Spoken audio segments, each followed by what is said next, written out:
Here's your business brief. Jobless claims rose unexpectedly last week. This, according to the Labor Department report out earlier today. Here are the numbers. First-time claims coming in at 719,000. That's well above what was expected. Dow Jones forecasted about 678,000. Now, this comes despite reopenings and ramped-up vaccinations nationwide. Meanwhile, continuing claims actually fell, coming in at 3.79 million. That's still a bit higher than what was expected at 3.75 million. Some good news on America's vaccine rollout. Both CVS and Walgreens announced major milestones in the number of vaccines they've distributed. CVS says they've given out more than 10 million vaccines across 44 different states, as well as DC and Puerto Rico. The pharmacy chain says it now has the ability to vaccinate a staggering 25 million people every month. Walgreens also surpassed a milestone. They've passed about 8 million vaccines given. Walgreens forecasts they will be able to give out 26 to 34 million vaccines by the end of the fiscal year. This comes on the heels of the pharmacy chain's second quarter earnings report, which came out yesterday. It reported an 8.4%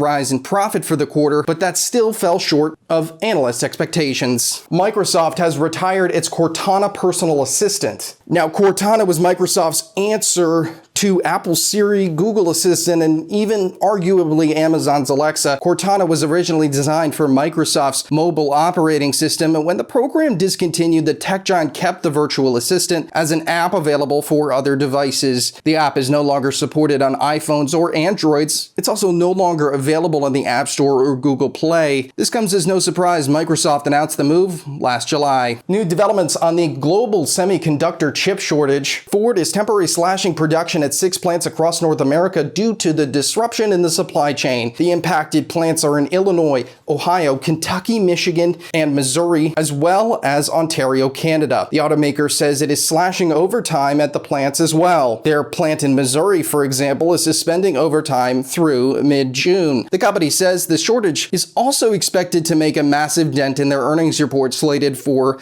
April 28th. It is expected to come in $1 billion shy of what it would have otherwise expected. And a consumer alert. Honda is recalling more than 628,000 vehicles across the United States. Now, this is because of a problem with its fuel pumps. This covers a wide collection of both Hondas and Acura models dating from 2018 to 2020. The automaker will notify drivers in May if they need to get the pump replaced. Luckily, dealerships will be doing that for free. Fortunately, the defect hasn't yet caused any crashes or injuries. That's your business brief. I'm Hirschfeld in New York.